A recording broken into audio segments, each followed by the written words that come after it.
let's get this start. Wait, what do you think of gameplay for tip of the day? What is that? I'm guessing that's you asking what people think about the fact that you've got gameplay showing. Good point. I wrote that, didn't Yep. I? Because that's new what to me. I wrote. Okay, awesome, great. Let's. I'm gonna do the intro now.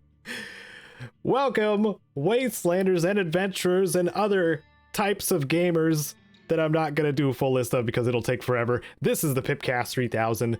I am Caedo Genesis. This is my co-host Bad Company Sarge. Hello there. We're on episode 77, and this is a podcast bi-weekly every other Sunday where we talk about gaming news, gaming in general, and Fallout as a special topic of the episode. And every once in a while we have a special guest, but not this time. But we do have a cool plan thanks to Sarge and a commenter on what to do.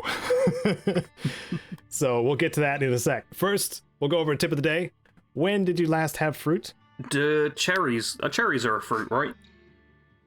They are. Yep, Yes. Well, I am drinking some Pepsi Max cherry right now, so I'm sorted. Yes. High fructose corn syrup. It's made of corn. It must be good for you. Yeah. Just a little reminder. Fruit exists. Probably good to have it every once in a while. If you want your body to function the way it's supposed to. And also, I've been getting like these naked fruit smoothies, which are good. They still have just a ton of sugar in them. But it feels healthier when I drink them than just drinking the iced coffee that I always drink. So yeah, vary it up a little bit with your food intake. That's me being a not nutritionist, not knowing exactly what I'm talking about, just suggesting fruit's a healthy thing. Also, wanted to mention that I have been we've done it a couple of times now where we've had gameplay, at least one time. Yeah, gameplay running in the background of the podcast instead of the outline that shows up at the beginning of the episode and just plays throughout. Now it's going to have gameplay or something on screen which will assist us with our topic for today as well. So let's get into that after we go over the comments of the cast. Sarge, would you do the comment thingies, please?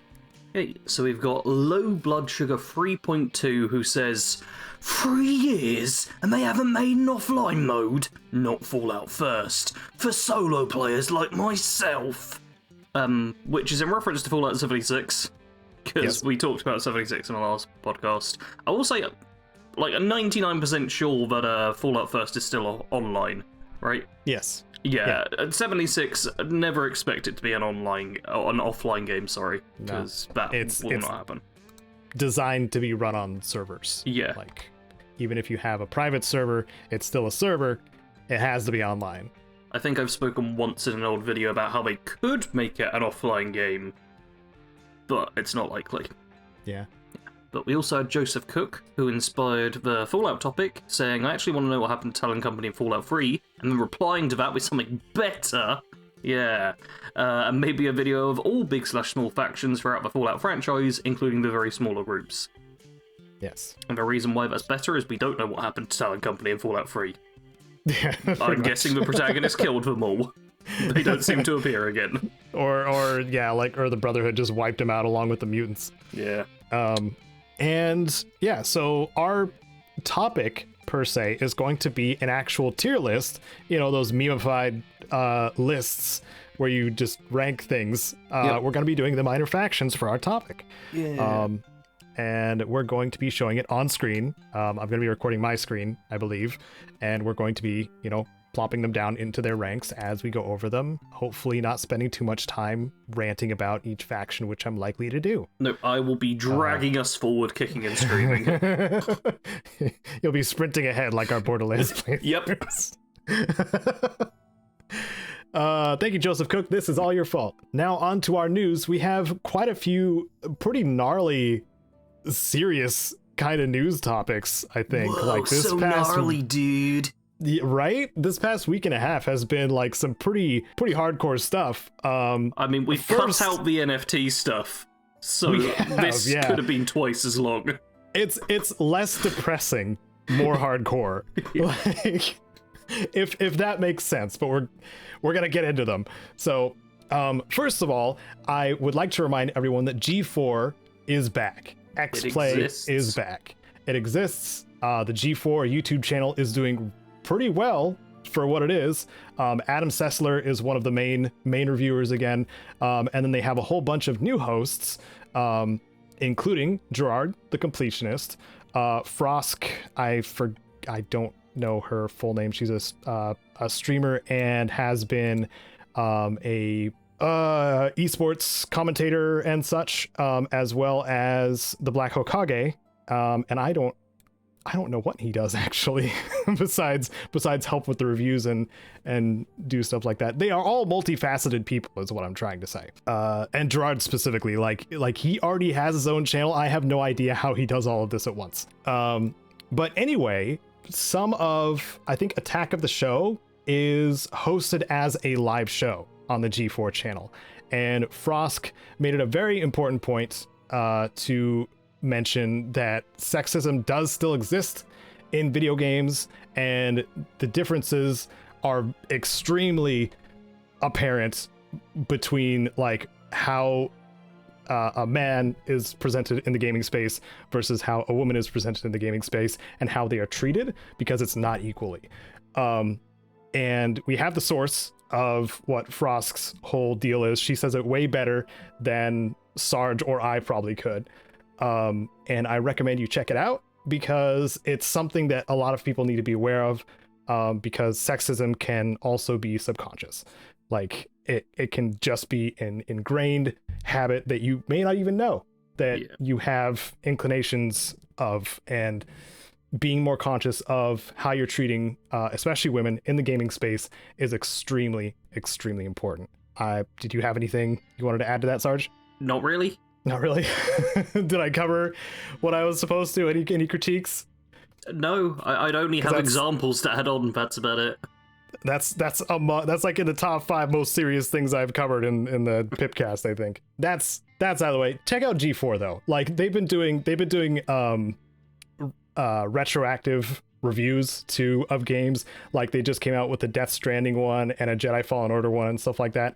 And their format for reviews are freaking awesome. Like they have fairly often they have the review, and then they give it their out of 5-star rating, and then they have sometimes a like full-on discussion afterwards with multiple hosts at once, just talking about the game, just kind of geeking out about the game for a little bit. And it's a very cool format for a review. Also adds to that watch time for them as well. So highly recommend checking out the G4 official channel, because it's awesome. Something that's not awesome for people that were anticipating a certain game is Stalker 2 is delayed until December. Pretty sure it was supposed to be Q1 this year or Q2, something like that. But yeah, now Stalker 2 has been delayed. Last time we talked about Stalker 2, you remember what that was, Sarge? It was about the NFTs, right? Yeah, it sure was. They went back on that. They are no longer pushing or planning on doing NFTs, it sounds like, which is good. It's a really bad idea on their part. I don't know how many times it's going to happen until gaming companies realize this is going to make them look bad. I mean, people are still doing it. Yeah. And being so shocked when everyone's angry at them. So give it a few more years, maybe. Yeah, I mean, you've talked about this too. Like following projects do perform worse, or can perform worse, due to poor decisions made in the past. Yeah. And I'm sure this is another one of those examples. They're always going to have that association going forward. So like if anything comes to like wanting to offer, you know, just basic, not even content, I guess, to players for a cost, like they're always gonna associate now with the attempt to do an NFT situation, and try to nickel and dime players and make some sort of disgusting marketplace out of it. So maybe the delay until December is to wait until that cools down a little bit and then release the game, hoping that people forget about it. Maybe that's part of it, but I don't know. Could make sense. I mean, yeah, saving generally face. The like a whole backlash from these does drop off very quickly. I'm currently looking at, someone who had a bit of backlash from this, and who is already slowly starting to bounce back like a week later. Like, this kind of stuff on the internet doesn't last too long. Are we talking about the Troy Baker one? Yeah, I'm looking at Troy Baker's social blade on Twitter. He lost like 8,500 followers for his NFT thing. Just like overnight. And it's still mostly negative, but there's a few like days where he's gained tweets, and it's clearly like the initial backlash is gone, and it's gonna slowly even out over time. Yeah, and we considered adding that to the PIPCAST too, but they covered it on their PIPCAST, Play, Watch, Listen. It's where Troy was like, I do stupid things. So like, I recommend watching that if you're invested in what Troy Baker was promoting on Twitter and ended up trending for at all, because why not go to the source where all three of his friends are holding him accountable, and it's kind of fun to watch. I could not watch it. You couldn't? No. All three of the other hosts hate NFTs. Like, if you want some sort of retribution anyway, that's the best you're gonna get, I think. And Troy Baker's was, of course, receptive to learning from that experience. But anyway, that's a side I'm thing. holding off on that until it's actually gone. Yeah. Like, I'm grumpy about it. I'm grumpy about it. You grumpy about it? I'm gonna grumble here. You carry on. What? Come on, rant, Sarge. Rant. I've seen way too many people just do the standard, oh, I made a mistake, didn't I? And, you know, I'm trying to learn here. Like, Troy Baker's tweet afterwards, the last thing he's tweeted is, I always want to be part of a conversation, even if sometimes that finds me in the midst of a loud one. Appreciate you all sharing your thoughts and giving me a lot to think about. I'm just a storyteller out here trying to tell my story to whomever will hear, and hoping I can help others do the same. Gah! Like, he's no means stepping back from it so much as being like, whoa, there was a lot of negative stuff going around after I posted this terrible thing. Yeah, I'm gonna listen to you all doing that. Yeah. That's all it feels like. Like, until he's actually, like, not doing this anymore, and that's, like, confirmed, I'm not happy. Because he's done something dumb, he's had people shout at him, and he's just gone, oh yeah, there's a lot of people shouting at me, yeah, I hear all of you, yeah, lots of shouting, and that's it. But you admitted to not watching their podcast that was specifically I couldn't watch it because I was it. Angry. But I don't believe that just from that did he say in that he is fully, like, ended the contract, not doing this thing anymore? I actually don't remember. Because I couldn't watch the thing, but I looked everywhere I could, and I haven't seen anything yet about him not doing this NFT thing anymore. Okay. Like, once he's like, yep, I'm not doing this anymore, I'm like, fine, I'm okay. No more hate there. But before then, I'm just grumble. Right. I'd rather have the actions than the words. Oh, yeah. Yeah, definitely. But I think it's really important to get context to, like, even what he was thinking when he first posted the tweet. Man, this is actually turning into a topic about it. Sorry. No, it's all good. I goaded you into it. It's my fault.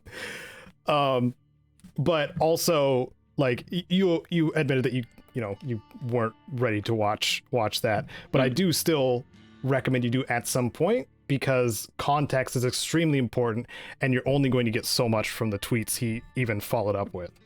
Yeah. That's all, really. There's more context there, but you haven't wanted to look at it yet. No. Which is fine. I understand distancing yourself from certain things too. Yeah. I do it a lot. Honestly, I'm still at the point that anything less than, they had my wife and kids, I had to tweet it! Anything less than that level of context isn't going to satisfy me, so I'm just staying away from it all. Because I'm sure he's got his reasons, but everyone has their reasons. I listen to people justify horrendous things all the time, and I'm like, okay, I see exactly where you're coming from. Still hate it. My opinions don't change on that, unfortunately. I see the context, I put myself in people's shoes and go, Yep. That was still some dumbass S word you did there. I'm not a forgiving individual. Yes. No, it's completely understandable. Like the context of his initial tweet, which I don't really feel like repeating, it was hyper aggressive whether he meant for it to be or not. So anyway, why don't we move on to something else? Why don't we move on to something that's more positive and not about NFTs at all? Yep. God of War is now on PC. You can be Data Boy on your PC. Finally. Finally. It's been like 4 years, I think. Has it? Oh, wow. I think it was released in 2017. That's a while. Yeah. Man. And I strongly recommend God of War as well. That's one of the very few games in my PS4 collection of actual PS4 games. And it's a blast. And it's even got, if you're extra hardcore, it's got some optional bosses in it too. But for what the game did to like change the whole like hack and slash format, changing the point of view of Kratos, having the dynamic between him and his son, not making it annoying, like, and just generally a Norse mythological world to explore. Like, it's just, it's so good. It's beautiful, and it's got tight, awesome combat. So I must admit, I'm not going to play it myself. It's a third-person game, and I'm not good with them already. So I'm like, probably not quite for me. But I've watched, like, full playthroughs of it from people, and I enjoyed the story. I still enjoyed the experience secondhand. Like, I can still say, it looks like a solid game. I also know that Eddie has been streaming it a fair bit recently, and he seems to be enjoying it quite a lot. Oh, yeah. So, yeah. I mean, it's overwhelmingly positively reviewed by just about everyone. Yeah. I was thinking somewhere that they had to put in extra work, too, for making it work with ultra-wide. Yeah. Like, they couldn't just FOV it. Like, No. I think they had to, like, mess with their renderer, too, to, like, expand it out or something. I'm not sure how it works, but context was it took more work than it was supposed to. So that's awesome. Give God of War a try if you are interested at all in the story of Kratos, like, or even if you were just like kind of lukewarm on the original PS2 God of War games. Like, I didn't care much for the PS2 ones, but God of War for the PS4 and now on the PC, fan-friggin-tastic. Strongly recommend if you like anything action and Norse mythology related. That's all for that one, I think.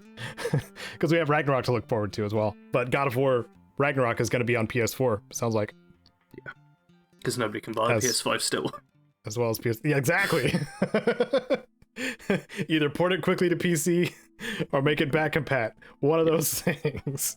Well, you know a game that doesn't have to worry about what generation of console it's on, because it's nice and simple, is Tabletop Simulator. How do you pronounce the second word? Tabletop Simulator. Tabletop Samoa. Where you play as a table in Samoa. Obviously. That's my favorite game of the year. Yeah, I didn't even know.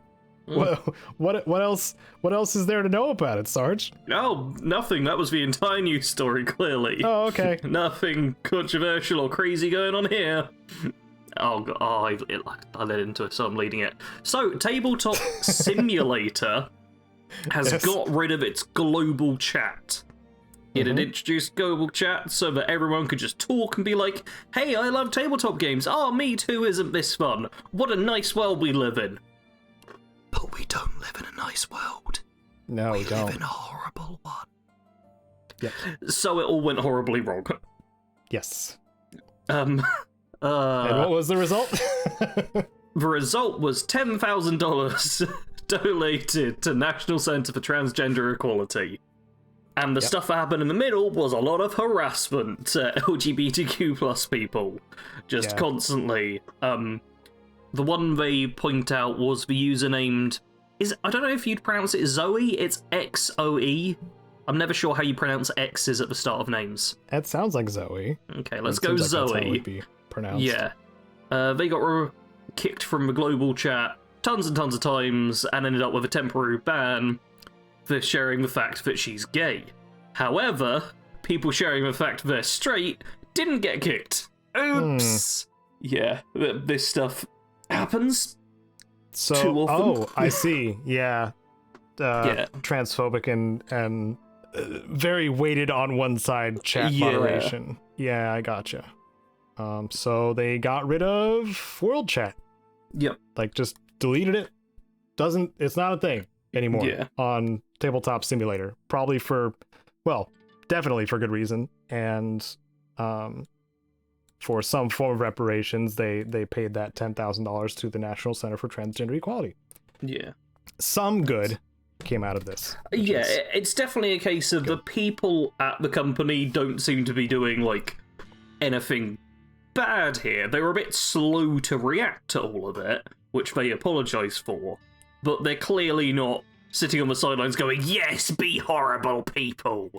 They just seem to have quite naively gone, we'll let everyone talk to each other, not realising that everyone includes horrible people.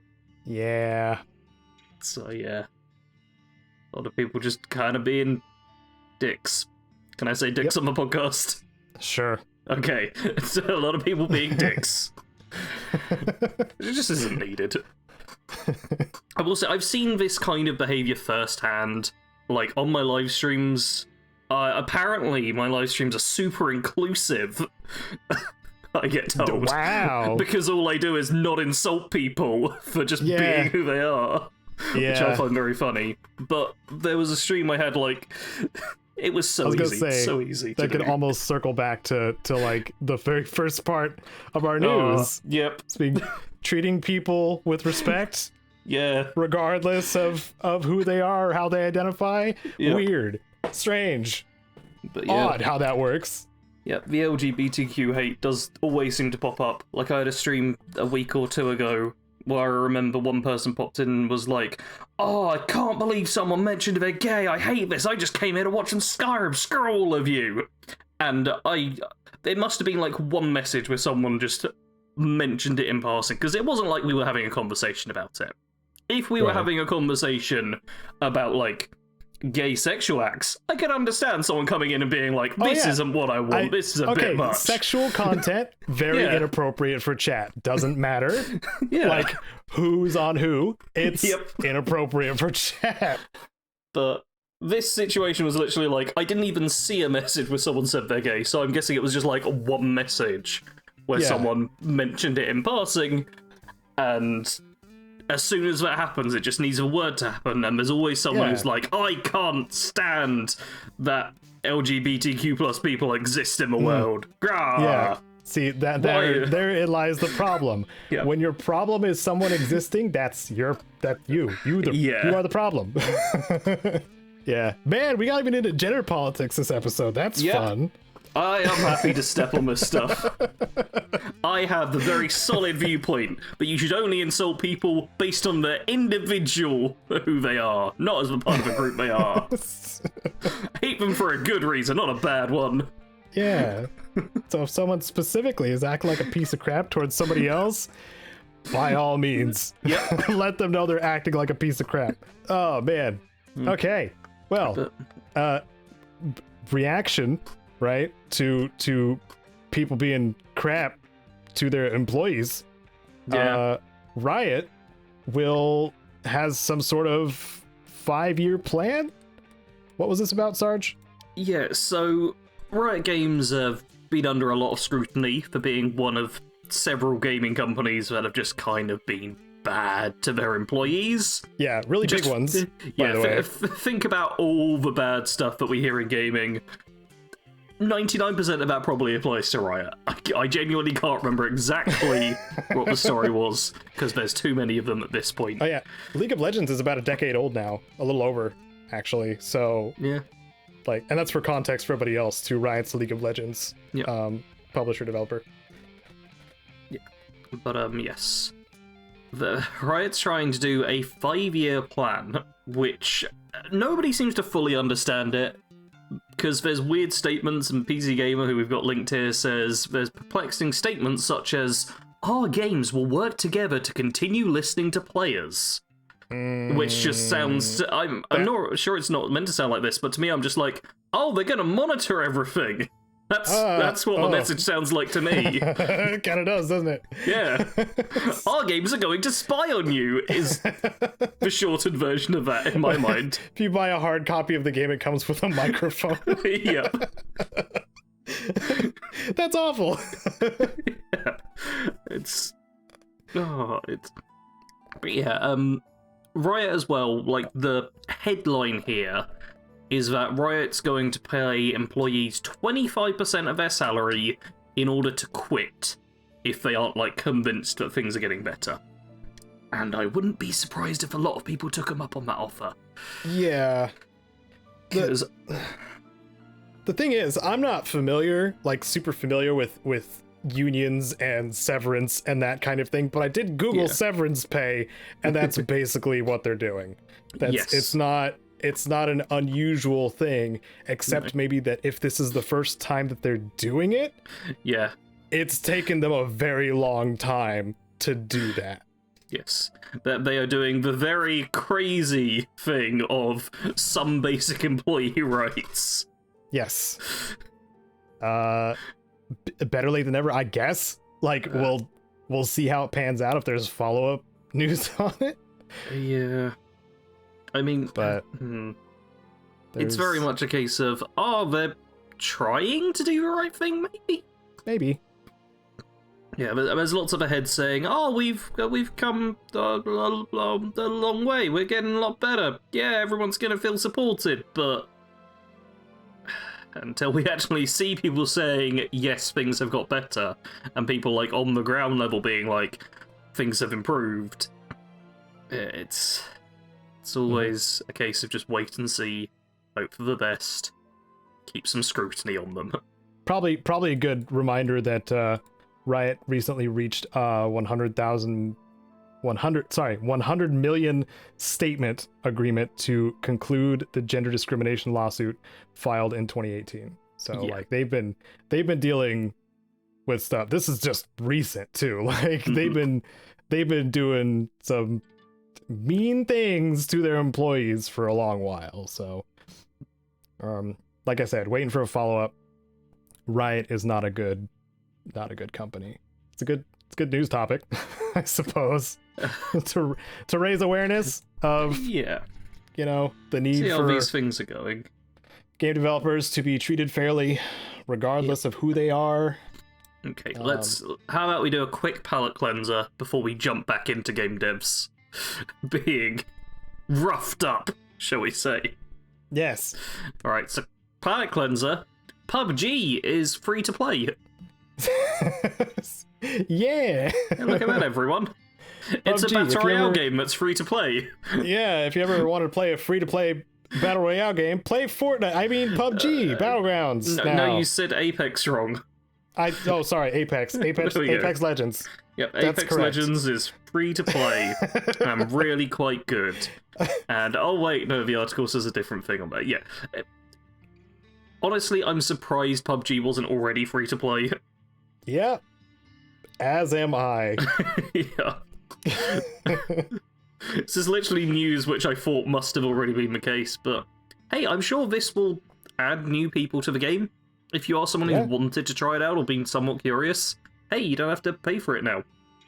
Yeah. Although, apparently ranked in custom matches, you still need to, like, buy it for.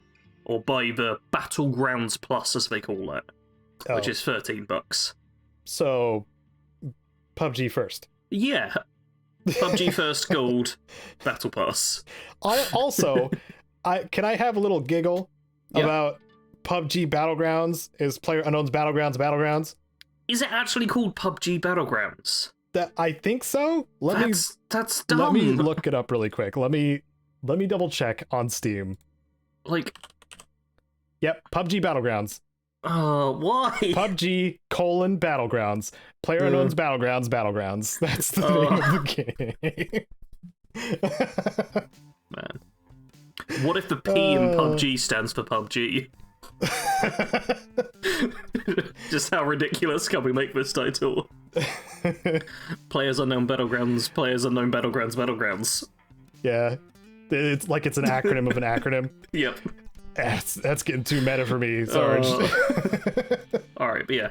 PUBG is hoping to get like a few more people up in it, because it has died down a fair bit, what with free-to-play Battle Royales being bigger and bigger, so them making a free-to-play, mostly free-to-play version makes sense.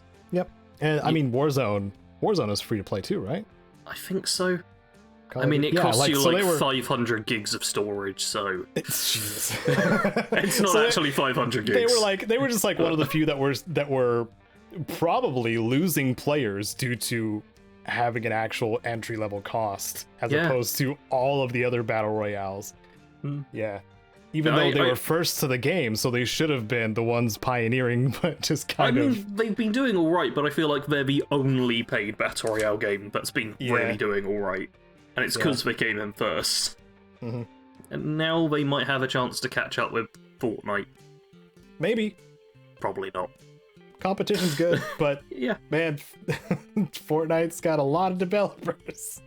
It's got a big team. They know exactly what works in games, or at least what brings people in. They made the Unreal Engine. They did. Also, yep. Epic's done a lot of fancy stuff. Yep. Unreal 5! Woo! But speaking of individuals and companies that have done fancy stuff... I thought you were going to say magic. Magic! My transition would just be word magic! Developer magic! No. There's not much magic Battle Royale games. I have seen one, but it died out very quickly. It's all guts. Anyway, Mark Darrah, who... was with Bioware? He's not with Bioware anymore, is he? No. He was with Bioware from Baldur's Gate to Anthem. Yeah. He both programmer and executive producer for with crossover during those years. So he's had a little bit of time developing games. Yeah. But yes, he has a YouTube channel called Old Game Dev Advice. And on the 18th, released a video called BioWare Magic Rants #crunch. It's a good title. It's actually a really good title. I don't like it.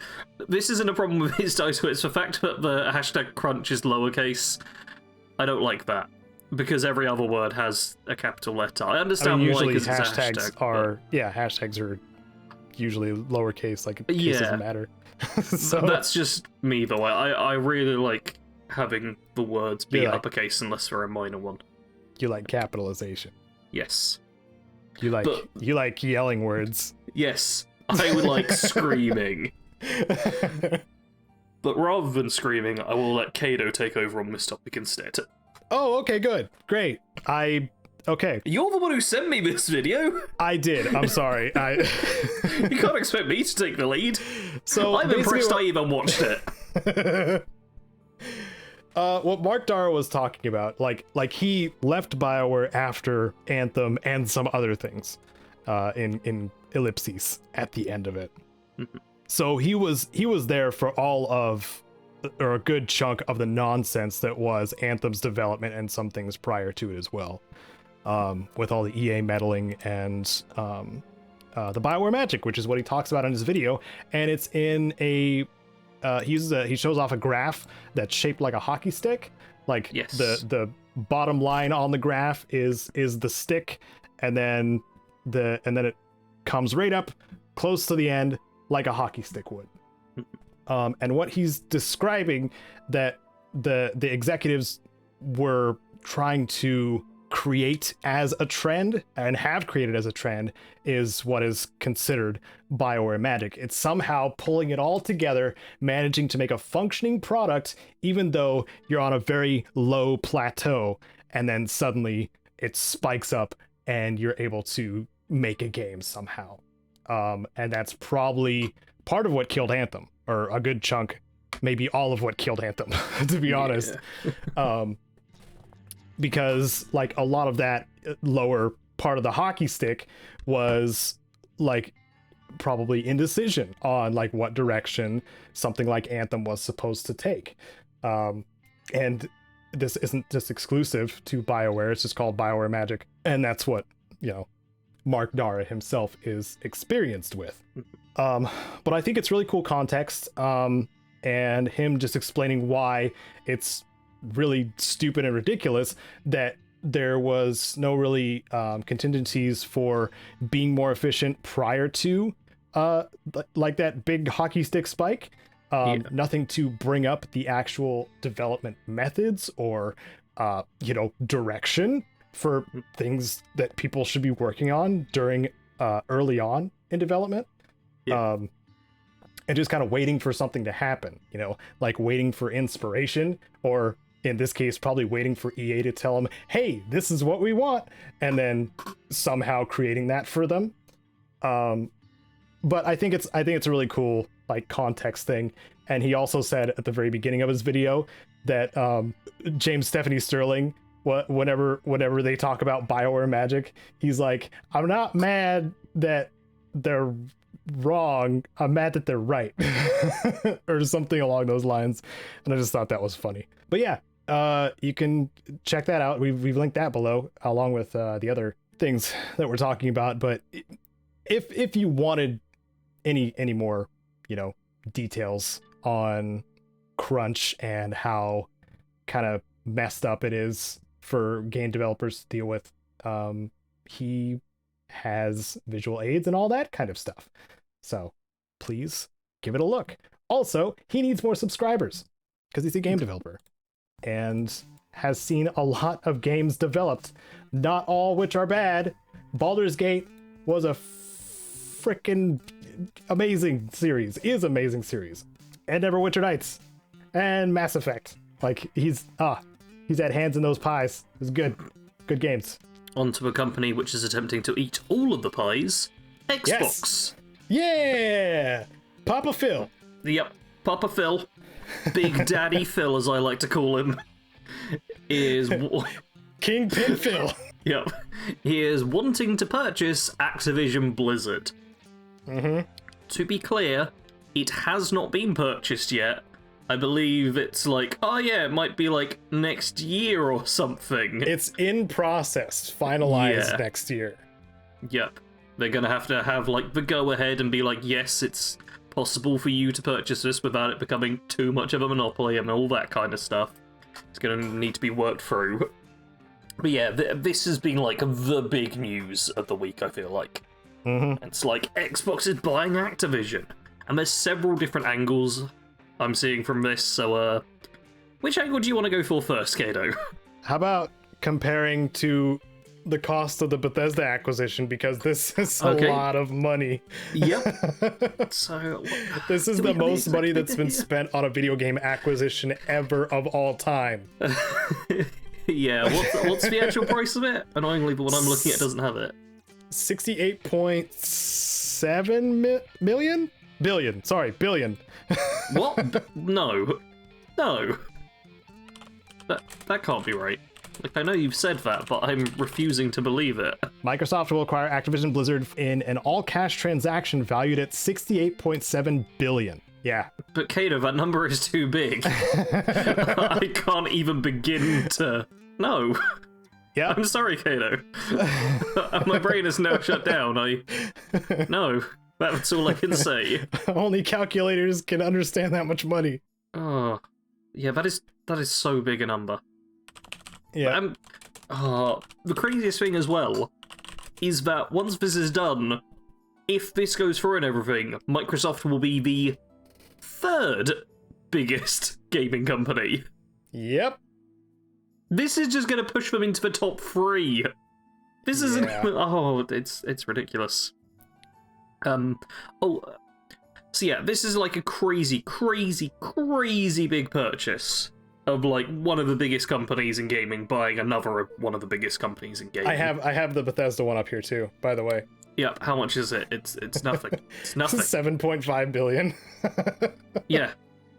It's like, what, like 9 times as much? 9 to 10 times more. with the Activision Blizzard acquisition. To be clear as well, it wasn't just Bethesda they bought ZeniMax. Yeah, they bought everything under the ZeniMax Bethesda umbrella. Yeah, they bought Bethesda's boss for like nearly a tenth of what they're buying Activision Blizzard for. Yeah.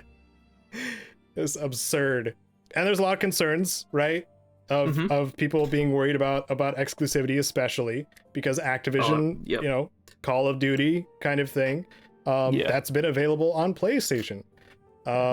They have addressed that to a degree, saying they'll honor what they've already got established, but haven't, as far as I know, haven't really said anything about the future of Call of Duty and stuff like that. But obviously it's too early to tell because it's, you know, it's not finalized until next year. Yeah, I will say I'm somewhat split on this, because on a core level, I want everyone to be able to play all of the different video games. Just straight up, I'm just like, yes, everyone should be able to play it, that is great. Yep. Except for the people who went on and on for years about how Sony has all the exclusives and other people can't play them and Sony's the best. Just those people, I want to not be able to play them. Little bit of bad company spite there, isn't it? Yeah, I mean, it has been nice to see some people who were clearly, like, deeply rooted in that camp. Deeply rooted in Sony is the best because of exclusives, and now Xbox is getting all these exclusives and they've switched their tune to exclusives are bad. Yeah.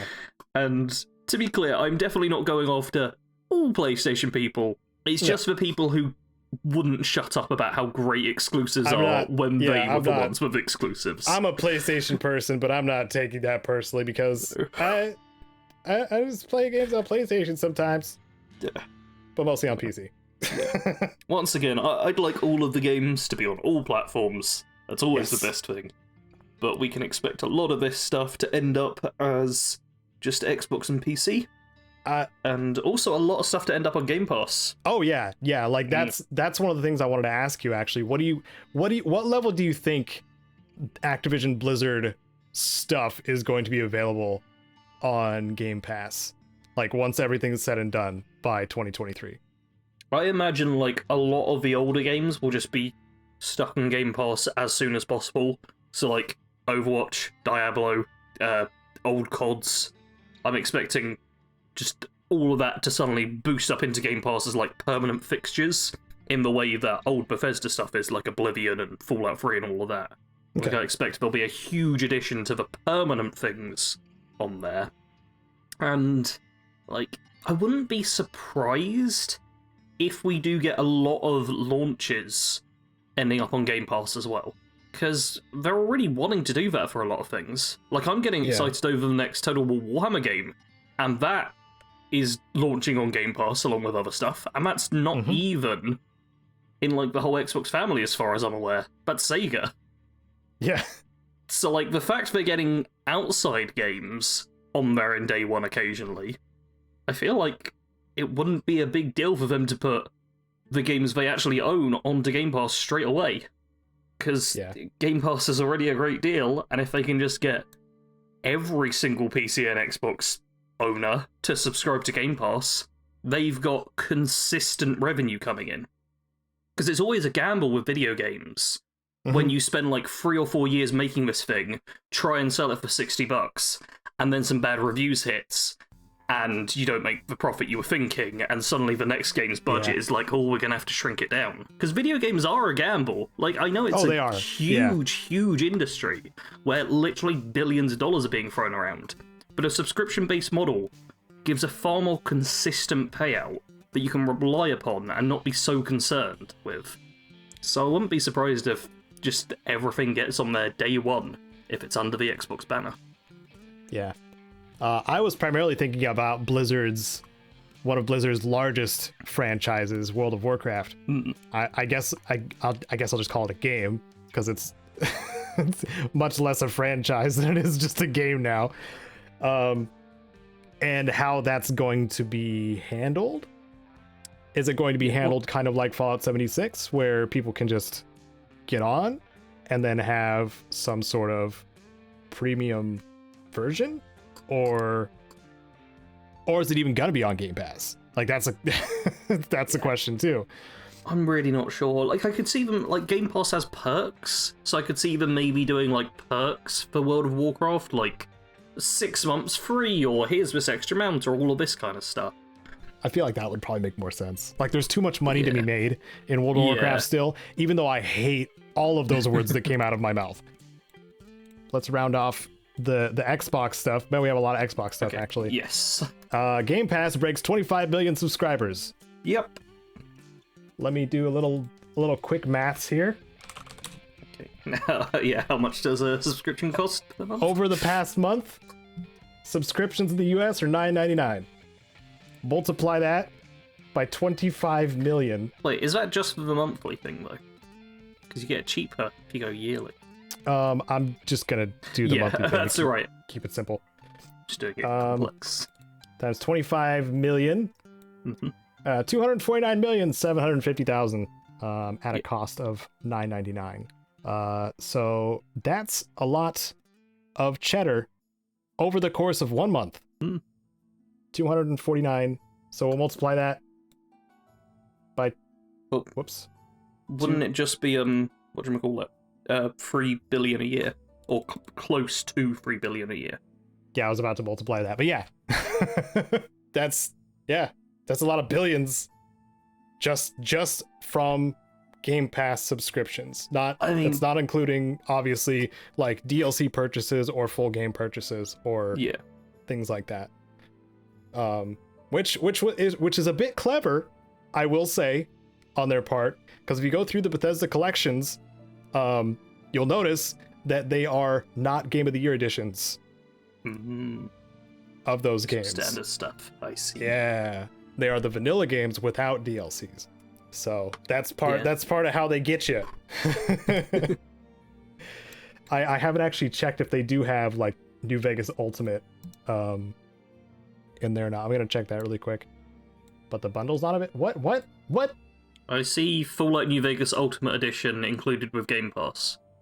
Yep, and it includes Lonesome Road, Old War Blues, Honest Hearts, Dead Money. Yep, with each of the 4 main add-on packs. I'm not sure if it includes like the side stuff, but yeah, New Vegas Ultimate Edition is on Game Pass as a 4-star game.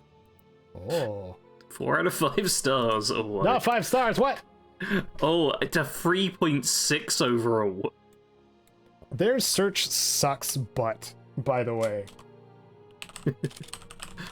I literally can't find New Vegas by typing in New Vegas. You have to type in Fallout New Vegas. And that didn't work either. And now when I type in Bethesda, now Fallout New Vegas shows up. I just typed in Fallout New Vegas and it was there. What? Am I blind? Maybe. Yeah, because then it shows freaking Halo Infinite, Roblox, Minecraft. I saw some of those as well. Oh, there's New Vegas. Oh, were you just looking at like the first couple? Ultimate Edition. Okay, there we go. Yeah. Installing Game Pass. I just told you. I told you minutes ago. I had to look. myself. I got to do it myself, Sarge. Fall through Game of the Year. Oh, weird. Okay, I'm completely wrong. Forget what I said. I am incorrect. Never trust anything Caedo ever says. Yes. Fallout 4 Vanilla Edition is on Game Pass. Yeah. Maybe that's what I was thinking. Yeah, because it's got Vault-Tec, Automatron, Creation Club Coin, crap, Wasteland, Workshop, whatever. Yeah. So some stuff, it doesn't separate purchases. Yeah. I'm guessing that's a case of some of the older stuff then. Maybe they're just like, hey, you can just have all of this. Yeah. Yeah, because Skyrim Anniversary Edition also is, like, you can get Skyrim Special Edition, but you still have to pay for Anniversary Edition, which is what we did. Yeah. That's like the newest example. I'm probably confusing it more by just talking about it, so let's get to the final thing. The really good news, Sarge. Good news. Yeah. Awesome Games Done Quick raises $3.5 million for charity, which is their top record of all time ever. Yeah. So, which is amazing. Yeah, I was going to say, for people who don't know what AGDQ is, but then I realised everyone knows what AGDQ is. I would think so, yeah. Charity speedrunning event. You have heard of it. And if you tell me otherwise, I will assume you are lying. It's the biggest like speed running event. I watch a few different speedrunning events. There's GDQ, there's ESA, European Speedrunner Assembly, and RPG Limit Break. Those are the three big ones I watch, but there's a lot of these now. GDQ is the big one. It has two events, GDQ and AGDQ, which happens 2 times a year.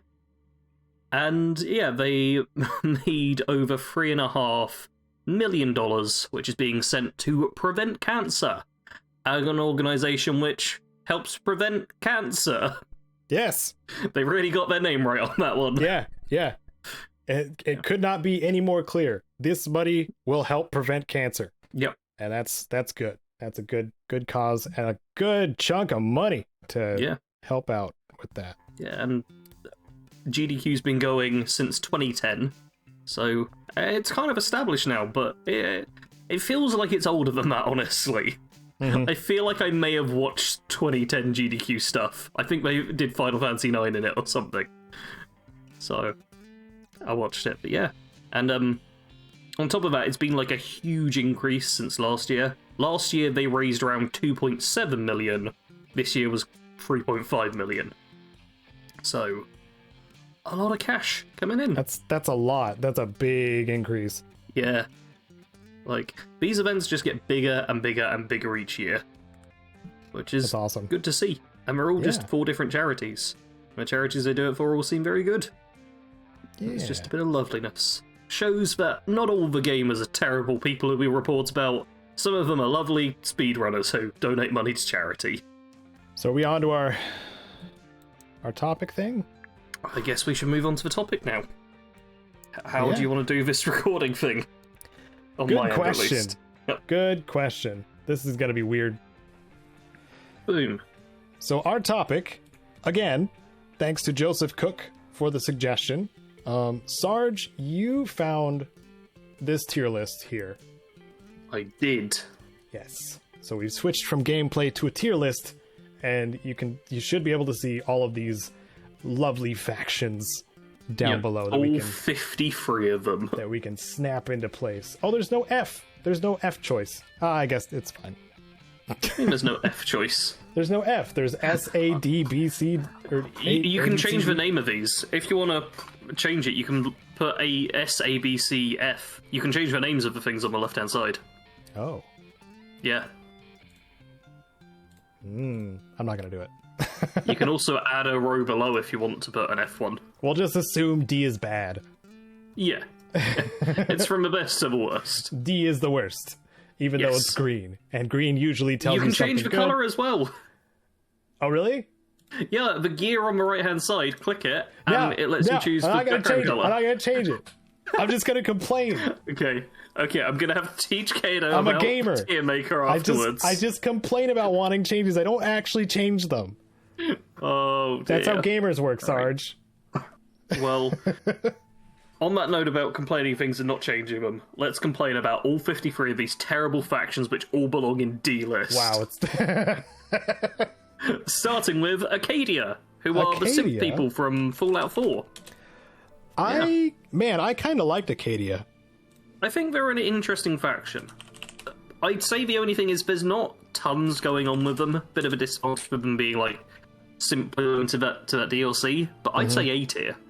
Like, they're very good overall. Interesting ideology, gets you thinking a bit. Yeah. I think I'll agree with you on that. So I slid it up to A tier. Yep. Anybody who doesn't know, this is Acadia from the Far Harbor DLC in Fallout 4. I think we should establish that with each of them too. Yes. The synths, the escaped synths that have left and formed their own faction. And what's the name of the synth leader, dude? I forget. Oh, Bob. Dima. Yeah, exactly. No, it's not Bob. That's different. You sure? There's a different Bob. Okay. You say so. Yeah. Dima cool. Does a really good job of kind of hiding his betrayal and characterization, but also posing the question to the sole survivor, how do you know you're not a synth kind of thing? Like, that was a really cool, like, wait a minute. He might be onto something here, but it's obviously you're not. Like, I'm pretty sure there's enough evidence there for the sole survivor to not be a synth.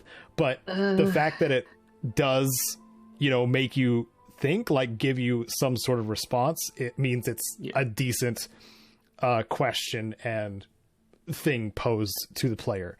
And I think that's really cool. That's why it ends up an A for me. Yes. The reason it's not S is because of stupid hacking minigame. Hacking minigame is like, annoying. that's the only thing that sucks. I mean, it's also quite a small faction, relatively speaking. Yes. Like, they appear in a DLC of a game. Yes. There's not too much room to explore with them. Yeah. A faction which has a lot more room is the Children of Atom. That's true. They are in several games. Yep. And I would argue are iconic. Iconic enough to maybe be S tier. You think so? Yeah, well, Fallout's all about Fallout. The Children of Atom worship radiation. They got a pretty equal-ish share to Arcadia in Fallout 4's DLC, where you got to see a lot of their religion. We also got to see Atom, like a visualization of that, which is kind of like, oh, maybe their god is real. That's quite a big deal. They've been a staple of the series for multiple games. Are you talking about the Lady in the Fog? Yeah. Okay. Well, that was a different quote unquote deity, like more of like a messenger for Atom, but still, like, still cool, right? Yeah. Still a pretty significant spiritual thing for this faction, which are kind of seen by the outsiders as crazy, but might be onto something. So you're gonna say S tier, huh? I think they might be iconic enough to go in S tier. What would you go for with them? They weren't too terribly interesting in Fallout 4 until Far Harbor. Yeah. Like, they were just nuclear powered raiders almost. Well, they're not really raiders. Because even in Fallout 4, you go to them in the main quest and it's quite peaceful. That only then, though. Like, they are aggressive otherwise. Yeah, but so are, like, scavengers that you come across sometimes. Like, they're not the standard raider thing. They've got more to them than that. They do. One of the things I would like to see, I might agree with you, actually, but one of the things I would like to see is how they transitioned from the more passive faction that they were in Fallout 3 to the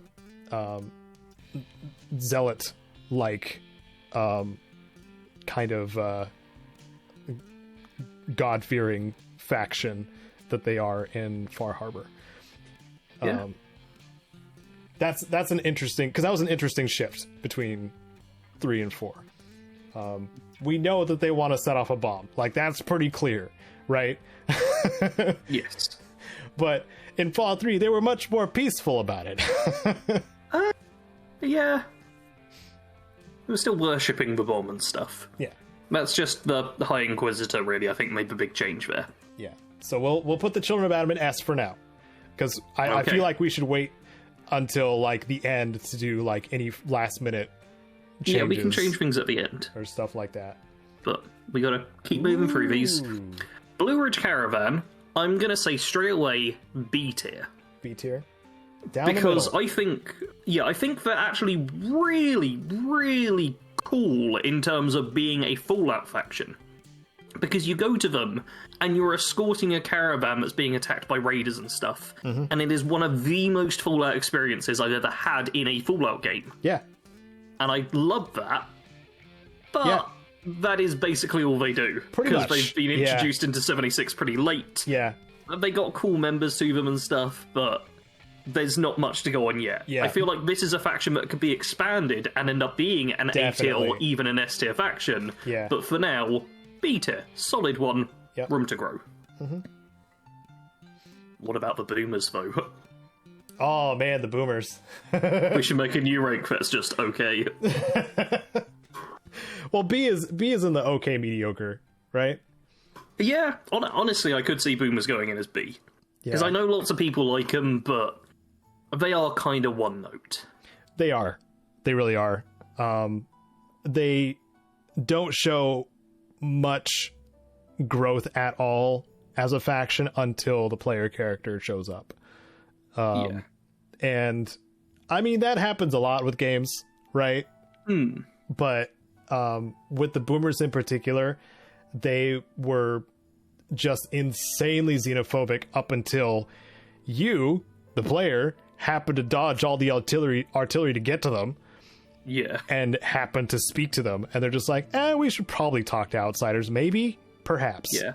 I mean, the leader is wanting that to happen, but her entire plan does seem to be someone will show up and be fine, and then I'll start working on it's almost like a prophesied thing. Like, they're just like, somebody one day will survive an artillery barrage, and that day...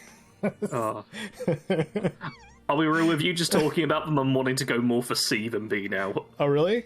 Yeah, I mean, I'm happy to go with B. I'll leave the choice up to you, but they're definitely not S or A. I feel like they're high C, low B kind of But area. explosive, Sarge. Yeah. But explosive. I guess we're going B then, because you like exploding things. Also, you raise a bomber, which is pretty cool. Yeah, they've got some cool moments. I feel like as a faction, they're not really that great.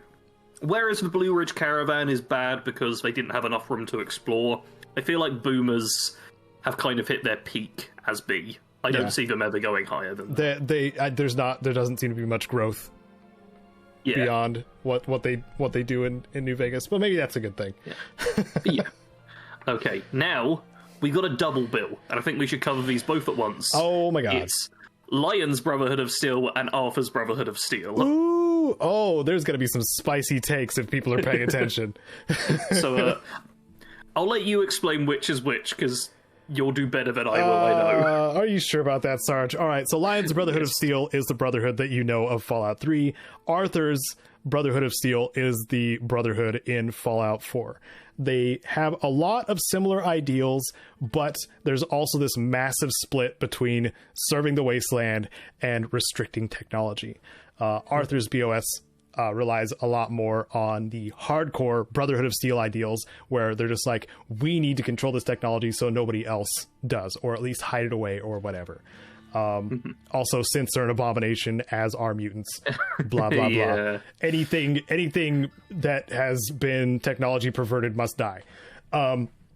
Lion's BOS has similar beliefs when it comes to like super mutants and stuff like that, but are a lot more about like helping the communities and stuff like that, which caused the split of the outcasts. The outcasts left because they were just like, that's not what the West Coast was about. We're leaving. Yep. And then Arthur's BOS kind of brought them back together because he went closer to in line to what the Western Brotherhood was all about. So to me, Lion's Brotherhood, Care Bear faction, Arthur's Brotherhood, hardcore, kind of in that gray area where they could be perceived as enemies or friends, depending on where you land morally on the character you're playing in Fallout 4. Yeah. You know what? I'd say that Lion's Brotherhood of Steel are the faction I'd prefer if I was in the world. However, in terms of how good a faction is for a game, Arthur's is better. Yeah, I will agree. The fact they're more extreme, while being bad in real-world terms, is great for the game. So I'd actually say Arthur's S tier and Lion's A tier. Yep, I already put him in. Oh, sweet. Okay. Now we've got the wild card of the Appalachia Brotherhood of Steel. Ooh! Oh wow! These are hard to read, by the way. They're a little hard to read. So this is Fallout 76's Brotherhood of Steel. Yes. Which I'm sure instantly will make a lot of people go, "Ah!" And before the Brotherhood updates, I'd say they're D tier. Yeah, because they're all dead. D for dead. D for dead. Yep. But before the updates, it was like, oh, they got radioed and decided to go along with the Brotherhood thing, and it's all a bit It was still kind of cool, but you already knew the outcome, because that's how 76 started. Was just everyone's dead. To be fair, some of them tried to flee and stuff. So yeah. Oh, there was. What's his name? Yeah, I can't remember his name, but there's the guy in Watoga. Yeah, Eye Patch Man in Watoga who does the daily ops. Yes. He's someone who fled and came back and is like reseeking his honor by joining back up with the Brotherhood of Steel. And the Shin Romani whole conflict is really cool. Yeah, I think this is a great example of a Brotherhood that is apart from the others, and what happens to them when they're trying to kind of make their own path, and they have the whole complicated thing of, do we go with these ideals that someone on the other half of the world told us to do, or do we make a new name for ourselves here? I think they're actually really well done. Yeah, it's the middle of the split between Arthur's and Lions that we didn't get to see. Yes. It's connecting that, and I'm also really happy that the developers were paying such close attention. The developers of 76 were paying such close attention to the dynamics of the Brotherhood to make the Appalachia Brotherhood actually work. Yes. Because they could have ruined it completely. Oh, yeah. They really could have, but they didn't. It would have been in easy. my mind. But no, they did a really good job of it. I think it's A or S. I kind of want to go for A for now. A for now, because we haven't seen what happens next with the expeditions. It's still a growing kind of faction. Yep. Because we've only had Steel Dawn and Steel Rain. Yes. And that's it. There's still more stuff to happen there. Could end up as tier. Could even be the best Brotherhood faction ever. We'll have to wait and see. Now, on to Caesar's Legion from Fallout New Vegas. This isn't a minor faction. In D tier. D tier. No, this is all the factions. Right. Okay, sorry. I was under the impression this was minor factions. My bad. No! Look at them. So yeah, Caesar's is going in D tier, right? We can move on. Okay, well... D. Are you gonna say why? Bottom of the list. Man, all the Legion... They suck. All the Legion lovers are gonna be like, Sarge, I hate you! Yeah, they can be like, it sucks. Yeah, they've got, oh look, it's a cool Roman theme, but as soon as you go beyond that and start talking to them, it's like, very limited quests. Caesar's just kind of crazy. They're like, oh, we're not going to use this technology, but then they use tons of technology. Like, the ideology's a little bit all over the place. They're terrible people. The main bad guy they've got shows up right at the end, and that's it. Like, a cool idea, poorly implemented, in my opinion. Or maybe a little rushed in comparison to the other factions you can interact with. Which is something we've talked about a lot. Tons of room to grow. Oh, Could have been good, but suck. Some of the gaps are filled in with DLC, but that I don't know if that should help, really, if that should be included as... I mean, I feel like the gaps weren't really filled in with DLC. Not well. Like, the DLC doesn't give you Legion-specific stuff to do. It gives you stuff that coincidentally happens to relate to the Legion. More context to the Legion. Okay. I mean, if you want to argue for hire, you can go for it. I hate the Legion. I'm good. Like, there is a severe lack of things to do for the Legion. And like, if we're talking about one note, like the boomers, like Legion is, slavery and control.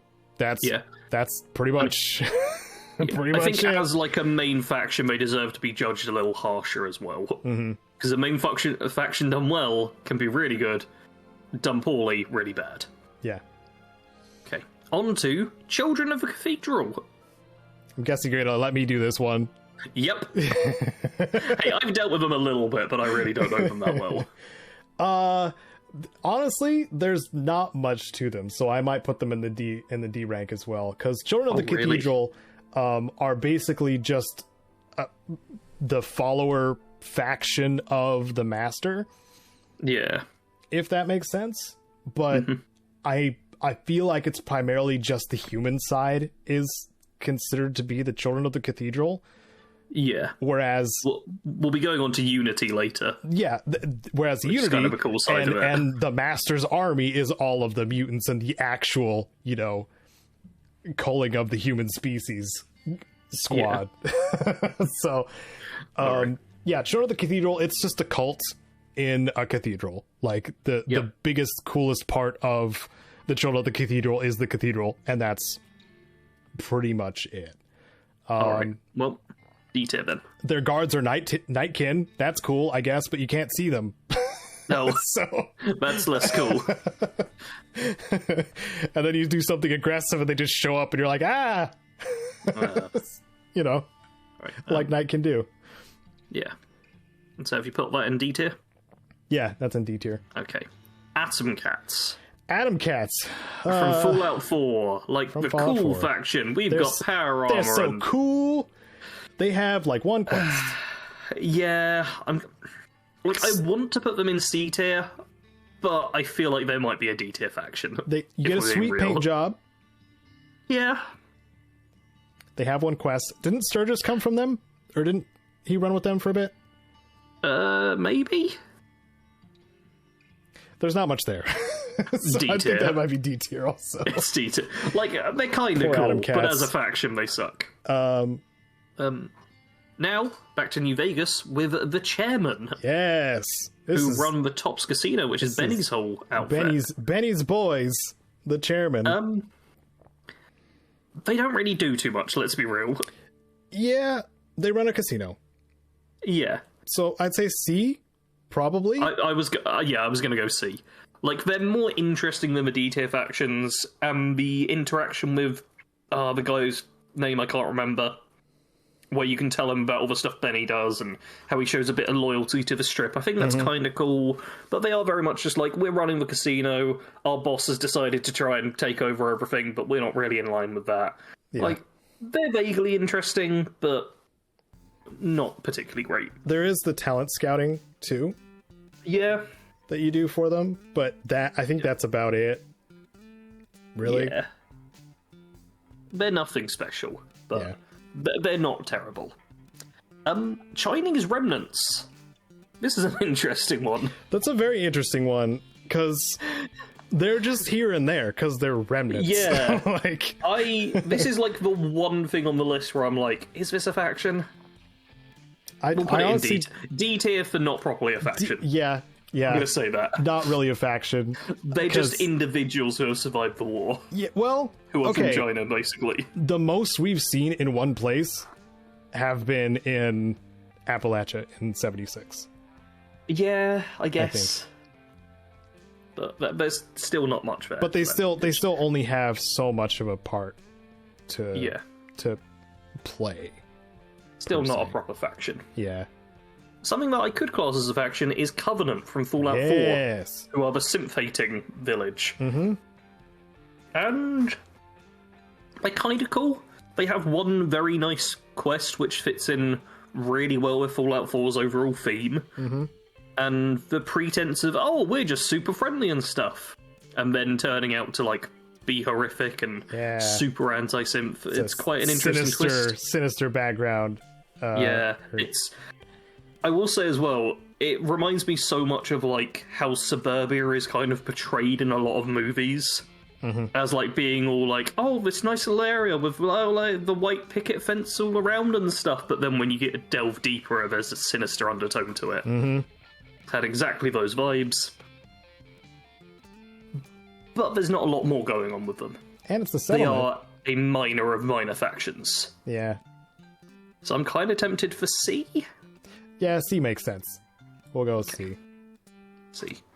Covenant there. Yep. Oh, man. Bigger player now. The Crater Raiders from Fallout 76. Wait. I don't see them. What? After Covenant, Crater Raiders. After Covenant is Disciples for me. Where have you... The Crater Raiders are on there. How do you not have them? Let me see if I can find them. It's a dark square. It's like darker than all the others. Oh, there they are. Okay, they were close to the bottom for me. Okay, you must have moved it somehow. Yeah, Crater Raiders is next because it's alphabetical order. Okay. Kind of. Ish. Are they? I mean, Blood Eagles are next to Enclave because Eagles apparently is the letter they went for. It's half alphabetical. Okay. Okay, but yeah, Crater Raiders is the next one. I demand it to be. What's your ranking on the Crater Raiders? We've said favorable things about them before. Yeah, I'm going A tier? From 76, by the way, for anybody else. Yeah, from 76. I think they've done a great job of showing that Raiders are not pure evil. The Crater Raiders are quite an inclusive faction who are welcome to anyone who have just accepted that the New World is harsh and they have to kind of kill to get by. But they're not, terrible individuals. It's like how the protagonist kills a bunch of people but isn't seen as evil. I'd say the Crater Raiders have that same vibe going for them. Mm-hmm. Meg's very interesting. The Vault Heist is really cool. You get to meet up with lots of characters. There's ghouls, mutants. Everyone works with them. Most of the characters are interesting that are involved with the Crater Raiders. Like, you want more quests with them. I don't think any other faction gave me that feeling. Not even the Brotherhood of Steel. Oh, really? Yeah.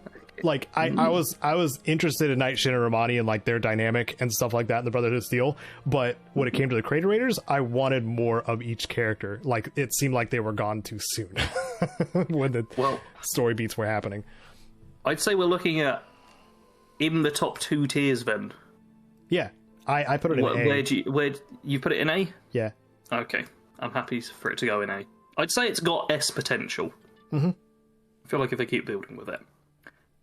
Now, we've got the Disciples. Yay, right? Yeah, we're in order, yes. Correct. Yay! Alright, so this is from Fallout 4 Nuka World. They are the Stabby Raiders. Yes. And they are kind of cool. They are. But there's not a ton to them. But, like the rest of the Raider factions in Fallout 4's Nuka World, they're all kind of one note, and the Disciples are, let's stab everyone. Yeah. That's pretty much it. I think this was a good stepping point for Raiders becoming less of just the baddies. Mm-hmm. But on their own, they're not great. Are you thinking C? I'm thinking C. Yeah. I feel like it's a strong C, though. It's not at risk of dropping down into D. It's a C+. Not quite B tier. Yeah, C+. Well done. You passed. Alright. Blood Eagles. Blood Eagles? These are from 76. They really are just a faction you kill, aren't they? They're just generic raiders, I think. Beyond Beckett's quest, that's it.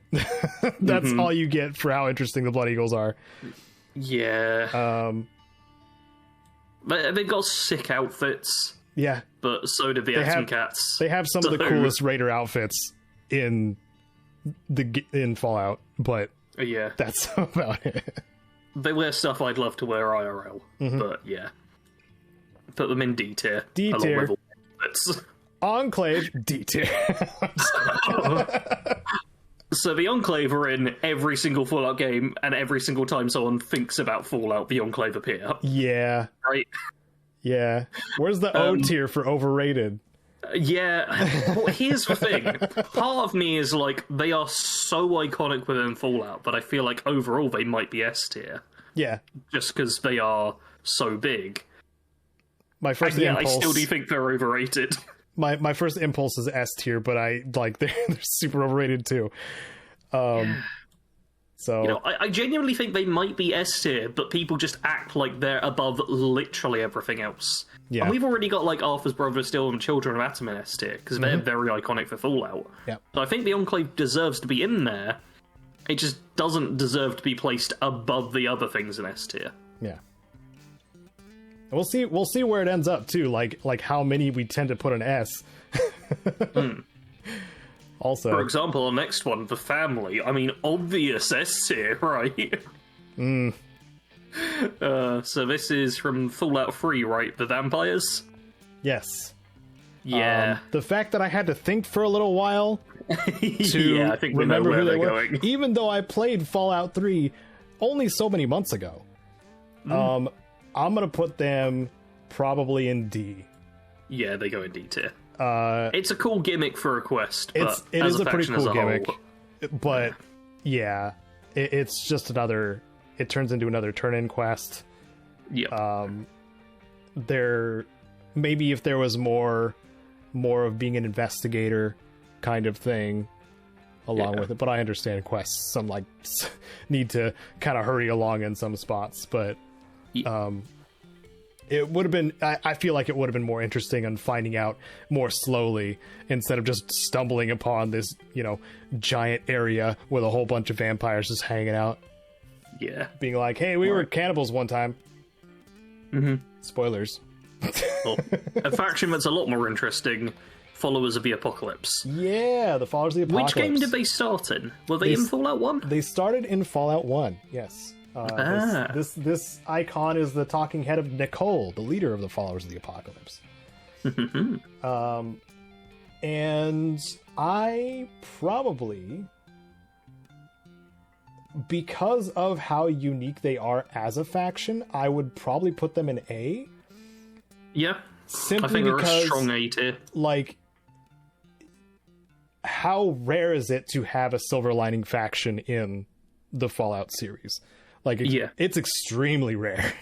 I feel like they're kind of unequivocally the good guys in Fallout. Yeah. Like, which you don't get too often. Yeah, there's no... You don't really see, like, minus, a couple of, like, single people. There's no, like, weird ulterior motives going on. Like, they're just like, we're helping people. We have medical expertise. We grow food. Like, we can help people, and we're going to do that. Like, that's just like their thing. And we hold knowledge. Like, that's another one of the things they do. Like, similar to the Brotherhood of Steel, but they share it. So, like, it's the Brotherhood of Steel, but nice to everyone. Because they employ ghouls too. Like, and they're not like super xenophobic either. So like that, like all pluses to the existence of a faction. But the fact that they haven't had a more heavy role in things is also telling on kind of their weakness as well, which is probably why that puts them in A tier, is because they could easily be wiped out by any other faction. or taken advantage of too, which is done with the booze thing, isn't it? The Garrett twins. Like they have to make a deal, like instead of just doing it out of the kindness of their own hearts. So, But I think the Followers is a good. Forged. They're in Fallout 4. That's okay. Yeah, they're the shish kebab faction in Fallout 4. The shish kebab faction. Yep. Okay. You're describing them based on the weapon you get after you finish it. That's the most notable thing about them. Yeah, they like fire, and it's not even unique. No. So Foundation. Yep. Foundation settlers from Fallout 76. Well, they're not on the same level as Crater Raiders, so I'd put them in B. No. Yeah, they're a lot less interesting. Like, they're a much less diverse group of people. They're just like, hey, we're kind of good and building the place, and they don't have like their outrageous defining features, kind of like the Raider characters do. Like, the Raider characters from the Crater all have like a thing that you will identify them with immediately. Like, this one's a kid, this one's a mutant, this one has a sick suit. Like, this one doesn't have a real voice anymore and speaks with a voice module. The ancillary characters in the Raiders are good, dude. Whereas the settlers, one of them is like a spy lady, and the other used to be rich, and I think there was another one maybe. And one's like, the leader in overalls. I feel like they're low B tier. Like... I'd even be tempted for C. They're really not great. Yeah, I mean, if you want to go with B, I'm happy B, but I could go C for them. Because of their involvement with rebuilding the actual wasteland, I still think they would fall under like average, because they do still play a part. Yeah. You know what? Average is a very apt descriptor for them. Yeah, average. And then the Crater Raiders are above average. That's about right. All right, Powder Gangers now from Fallout New Vegas. They have multiple quests and locations. Yeah, something really cool about these guys as well is it's very easy to have them as an enemy. And if you kind of just follow along with what the game wants, which I think most people do first time around, they are an enemy. But then you could end up siding with them, or even going a bit for and against, and they're a bit more interesting in that way. I will say, though, the whole backstory of, we're criminals, and we're, like, blowing things up. They don't have much for a backstory, but they're like the evil boomer, the extra evil boomers, I guess. Yeah, I feel like they're lacking some nuance, honestly. Yeah. A bit of nuance would have been nice. I might put them in B. I feel like B's the right choice, yeah. Because they're in the NCRCF. They are the introduction of the evil faction in New Vegas. They're holed up in that vault trying to get sulfur. And having a little power struggle too, which was kind of cool, turning themselves into the NCR or escaping.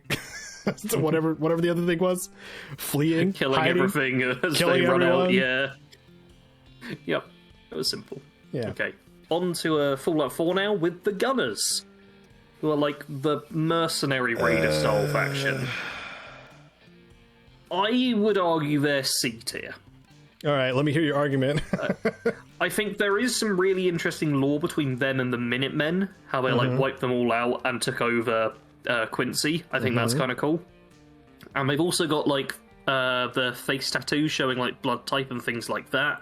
There is like a ranking to them and stuff, and if you do search into the lore a bit more of the game, there is some interesting stuff with them. There's the interaction with McCready, and you can see they're not just like full-blown raiders. However, there is so much missed potential with making them an actual faction rather than just raider enemies. Like, I would put them into C tier, but they have no chance of getting B tier in their current state. And I understand why you're going, and wanting to put them in D tier. Yeah, because digging for the information shouldn't be necessary if they're an interesting faction to any degree. Or even below average. So they are below average because B is still the average, I'd say. Yeah, B is still the average. I'll go with C. I'll agree with you on the C rank. But my immediate reaction would have been D because they are kind of just raiders, because that's how they react to the player character. Yeah, they're real wasted potential in my opinion. I might do a video about them at some point talking about that because it's a real shame. Okay, on to a faction that I'm going to grumble about now. Dead Horses. It's not just you, Sarge. Honest Hearts. It's not just you. Are we throwing it straight in D? Yeah. D for Dead Horses. Yep. D for how dead they all are after I shoot them all. Okay. Honest Hearts factions suck. Yeah. Follows Chalk is annoying. The quest where you go to save the Bighorners, I have it on record, him telling me to sneak and then shooting all of them. I remember that vividly. That's in my highlights from my New Vegas playthrough. Follows Chalk as a piece of crap, stupid dummy pants. And also is, I don't know, the tribals in Honest Hearts are kind of, or tribes in Honest Hearts are not particularly super interesting. No. Besides Joshua Graham leading them. Yeah, Joshua Graham is the interesting character in that whole DLC. Yeah. It's him and, like, the survivor who's dead. Yeah. There's two interesting characters, one of them's dead, one of them's almost dead. Yep.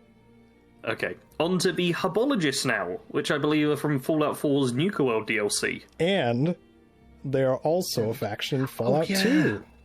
I forget that they're, like, an old faction. Yeah. So they are primarily a joke, you can tell by the name, of Scientologists. And rightly so. They are out of their minds. Like, even in Fallout 2, you're just like, oh, we got to give you a Zeta scan. Like, all this nonsense. In Fallout 2, they are a lot more pronounced as a faction, because you'll see them in San Fran. They have a freaking spaceship, and like an actual spaceship, space shuttle, actually, that they're going to launch. And one of the choices that you have is providing them with fuel for said shuttle, so they can leave the atmosphere and probably explode. To like meet their hub god or whatever. It's been a while, but it's just Hubologist Scientology nonsense. Anyway, I think they're kind of fun for a crazy faction. Yeah. And they are a major player towards the end of Fallout 2. So, all right, I will leave this choice entirely down to you. I would probably put them at B. They are average. Okay. All right. The nice little taste you got of them in the Nuka World DLC too, which was pretty entertaining. It was a pretty entertaining little side trip. It feels much more like a funny reference in Nuka World. It's like another theme park, but not one of the theme parks. Yeah. Yeah, I just thought that was funny. Oh, big player in Fallout 4 now, The Institute. D. I'm just kidding. Oh, wait, are you going... Oh.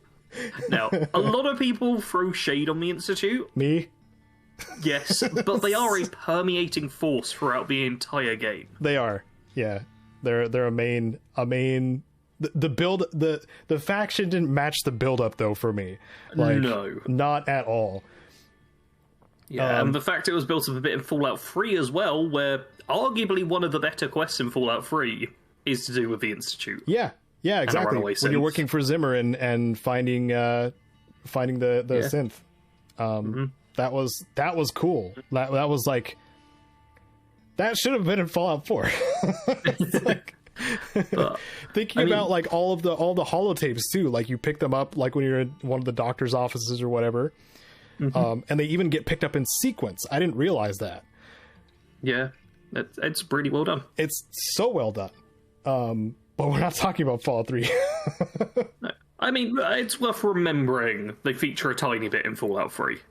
Because that's still a part of the faction. Oh, I guess, yeah. And it shows that they're willing to like go quite far. We did include. Never mind. I'm being dumb. Yeah. But yeah, in Fallout 4, it was a bit of a letdown, and digging for any sort of answers on anything was just a massive pain. Yeah. Like if you're trying to, it feels like they could have done with being a bit more solidly built. Like, you had all this interesting stuff, and then it was kind of like, oh yes, and we had scientists, some very non-committal answers here, there, and everywhere. Yeah. I feel like you never truly got an idea of what exactly the Institute was building towards. Yep. Like, you had to kind of interpret things yourself a little bit, and it was a bit of a letdown, even though I think they could have been really cool. And I'm going to say, I feel like the Institute had S-tier potential. Oh, absolutely.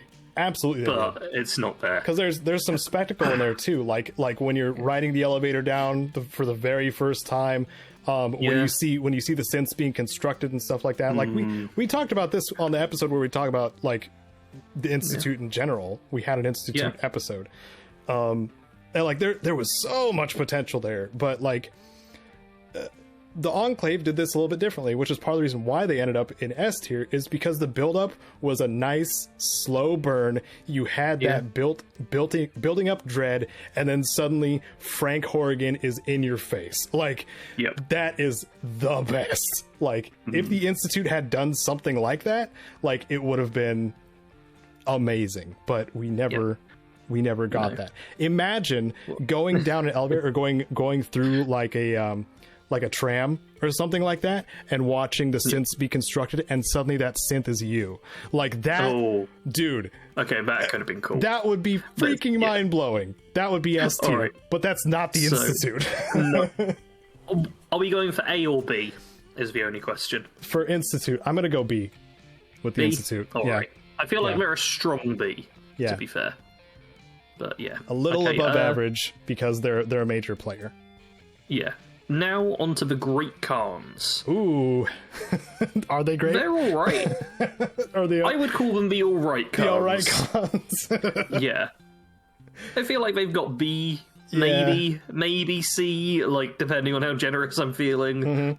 Like you get some interesting interactions with them. They are Grudalicious. Yeah, so that's true. That is very true. You know what, for Delicious, I think they can go in B. Jack and Diane make that faction interesting. Yeah. I feel like they're B tier. They're a solid faction, but they're not great. And they are thorn in the NCR's side, too. Like, they do show that side of it. They got slaughtered by the NCR also, so, like, you get to see a broken faction that's licking their wounds and stuff like that, and that's not a super common thing to happen. Yeah. Solid and well done, but not in the top tiers. Alright, the Kings. The Elvis-based faction. The Elvis people. The Elvis dudes. Yeah. I honestly have no idea where to put them. Kind of same. yeah, they've got like an interesting motif, and there is like a bunch of quests that go on with them. Yeah. You get to see them interacting with other factions, but they are also very gimmicky because it's the Elvis-based faction. Right, but they're meant to be very gimmicky. That's so... Las Vegas. Like that's that's what it's about. That's Elvis impersonators, man. I think I would probably put them in B too. Honestly, yeah, okay. B tier it is. Yeah, because let's just move on. Okay, we'll move on. Minutemen. Full Minutemen. Minutemen. Oh man, talk about disappointing. Also, C tier. Yeah, I'm saying this is someone who likes the Minutemen. They're a C tier faction. Heavily focused on tutorializing and settlement building, and not enough about the faction itself. Yep, they're like, here's the default playthrough through Fallout 4. There's some interesting side characters, a bit of cool stuff going on with them. But they're not that great. But let Preston be his own character. Yes. Please let Preston be his own man. Caedo, we've got another Brotherhood of Steel now. Oh, frick. All right. It's the Mojave Brotherhood of Steel. Oh, they're so cool. I love them. Wow. I love them. I was going to say kind of the opposite. They have Elijah. I'm not a big fan of the Mojave Brotherhood of Steel. They have Elijah. I mean, Elijah's gone from the Brotherhood. Yeah, but he's part of them technically. He's ex-Brotherhood. Yeah, but he's part of their story. Yeah. But I feel like him leaving is more important than him being in the Brotherhood. I feel like they're defined more by that. Because by the time you get there in the game, he's gone. He's would put them in A tier, myself. Are we putting them in A tier? It's a faction that's licking their wounds, but they still have a presence. And there's still kind of that like ghost faction that the NCR is just like, frick. Is this where the Brotherhood is? I will allow you to put them in A tier. Okay. But I want people to know that I view them more as a B tier faction. Okay. All right. Yeah. So Sarge, people that are watching, Sarge is causing me to put it right here, but I can't snap it right there because there's no snapping on the line. It's just A or B. It's all right. I'll come to the compromise of letting you have them as an A tier faction. Yeah. All right. To 76 now with Cult of the Mothman. Neither of us played the recent Mothman event. Yeah. Which probably would have added some extra context here. Mm-hmm. We've done the Mothman Lighthouse event several times. Yeah. I want to put them in C tier because the Mothman's like an actual creature, and them worshipping like this weird mutated thing is kind of cool, but there's not really much lore to them added onto that. They're kind of just raiders with way more hilarious death sounds. Yeah. Because they praise the Mothman when they die. Yeah. Which is funny. I feel like the actual 76 community does a lot of propping up for this faction. Oh, yeah, absolutely. But are you happy with C tier for them? Yeah, C tier makes sense. Below average. Okay. Yeah, speaking of below average, the NCR! Yeah. Screw the NCR, everyone hates them. They want taxes. Grrr. Ah. I think the NCR is a really strong faction. Yeah? Yeah, I mean, they've been around for a while. Shady Sands, come on. They have. I don't like that the image of Oliver... like he's the Lanius of NCR. You don't see him ever until the end of New Vegas, whereas the NCR has been around since Fallout 2. Yeah, since even in New Vegas we do get the president showing up. We do get like a bunch of important figures. We get to see them trying to rebuild America. I think they're a solid faction. I would put them as A for America. I'm gonna agree with you on that. And they also had one of the coolest like grow up type characters or progression characters, because Tandy from Shady Sands becomes the president of the NCR, and you see extremely young her and much older her. Between Fallout 1 and Fallout 2, which is really cool. Yeah. All right, and I bet that was mind-blowing to anyone who went from Fallout 1 to Fallout 2, and they're just like, the NCR, interesting. And they're just like, this is previously Shady Sands. You're like, wait a minute. And then you meet the president, you're just like, this is Tandy. Oh my god, she looks old. All right. Yeah. Sorry. Sticking in New Vegas, Omertas. Omertas. They're just gangsters. They're just I put them in classic C tier alongside with the chairman. I feel like they're equal. shoot their problems gangsters. C tier? Yeah, I think they're all right, but they're not anything better than that. Gun laundering? Gun laundering is like one of their things. They do have some stuff going on, which is why I think they're allowed to be in here. But that's about it. Okay, operators. C tier as well. Yep, same spot as the others. Same as the disciples. Yep. Alright, now on to 76 with the Order of Mysteries. I kind of like this faction. I do too. They're hidden away, which I think works particularly well for them. Yes. And I will say they had the best story in 76 at launch. I'll actually agree. Yeah. They're like a very well done faction for what they are, but I feel like half, maybe 3/4 of the people who play 76 has never actually interacted with them. I think there's enough of the Order of Mysteries, like dead ladies around the wasteland to trigger the quest. Yeah, but I feel like people just don't do it. I never hear anyone like mention it. I will say the end tier rewards suck. They're like absolute garbage, which lets them down a bit. But as a faction, I was gonna say maybe part of it is there's no repeatables for it, and the people that have done it have like been done with 76 or like, I mean, there's no reason to go back, so why talk about it, kind of thing. Yep. Whereas the Brotherhood of Steel, obviously you're doing daily ops all the time and whatnot, like they're constantly in your mind. So I feel like that could be a contributor in some way. All right. Well, where are we going to put the Order of Mysteries? They're all dead. C tier again. Which I would still put them in B because their story is cool. Okay, I'm happy to put them in B. So that would make them average to me. Yeah. Like, it doesn't seem like they're gonna go really anywhere, but what we get is still pretty dang good. Because this is the Order of Mysteries is actually a mystery, and it's a cool quest to go through and uncover what the truth is. Yeah. If you're someone in 76 who's going, oh, where's all the interesting story? Order of Mysteries is something you should be checking out. A quest chain that is sticking to its theme all the way through. Like, that's a good faction. But they're just all dead. Yeah. Now we have our final Brotherhood faction, the Outcast. Conceptually cool, not very complicated. Yep, agree 100%. C tier. Yeah, C tier. I love the armor though. Yeah, the armor's black and red. It's my combo. All right, the pack also C tier. C tier. We throw them in with the operators and the disciples. Pit Raiders from the Pit DLC in Fallout 3. Who also happen to be kind of... They're led by an ex-Brotherhood member. Exiled Brotherhood? Kind of, yeah. Yeah. And they're raiders, but you understand why they're being horrible people, which is nice. You do get the choice to join them, which is kind of cool. I might put them in A. Yeah? Because I get the same vibe as the Crater Raiders. Like, they have their own motivations. They explain themselves.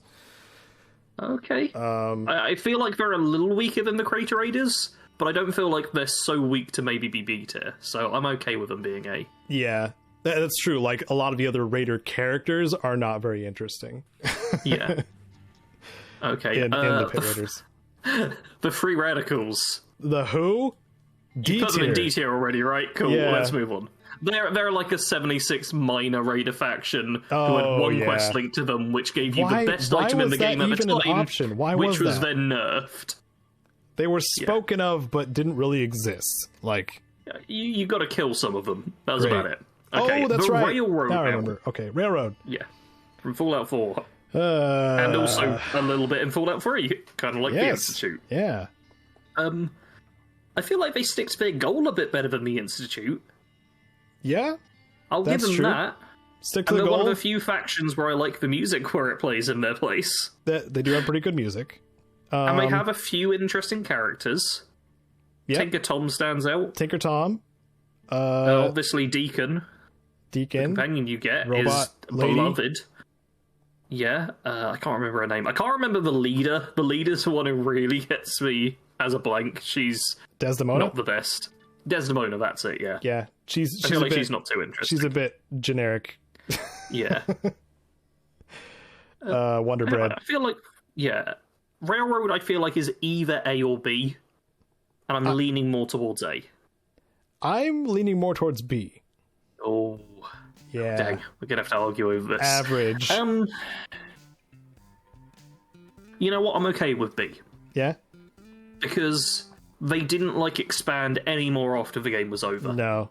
That's why I primarily say B is okay. why I'm thinking B2, because, like, there was really no end game for the Railroad. It was just save all the synths, and then, like, if the Institute gets blown up, then what? Like, there's no... Yeah. It doesn't seem like they were a final choice. Yep. Now, Riley's Rangers. Much as I like Ranger factions, man, I don't know. I thought I was going to be arguing with you on this one. No, I feel like they're C tier. There's not much here. Yeah, C tier. Yeah, there's not a lot going on. It hurts me, but it's true. Yeah. Okay, Enclave Remnants. I'm not really a fan. I don't even know why that's We're putting it in D. An option. Yeah, D. Yeah, it's not much of a faction. Yeah. The Responders from 76. I feel like they're the budget version of Followers of the Apocalypse. It's the meme of, hey mum, can I have Followers of the Apocalypse? We have Followers of the Apocalypse at home. Shows you 76 Responders. Have you made that meme? Because that'll get you some internet points. I have not made that meme. I don't make memes, but I guess I should do it. I'll add it to my list. Is it C then for the Responders? I put it in C too, yeah. Like, they're not terrible, but they're a bit bland. Yeah. I'd honestly give the exact same description to the Rust Devils as well, who are like the robot-based raiders in Fallout 4. Like, I feel like they're more interesting than your standard raiders. One interesting thing about them, but not quite. Yeah. Not quite bringing them up to average status. No, they're raiders with a strong theme, and I think that theme carries them enough to not be absolute trash. Yeah, and that sticks to the rest of the factions that we put in C anyway. The Pack, the Operators, the Disciples. Yep. All right. The Secret Service now from Fallout 76. The who? Oh dear, we putting them in D.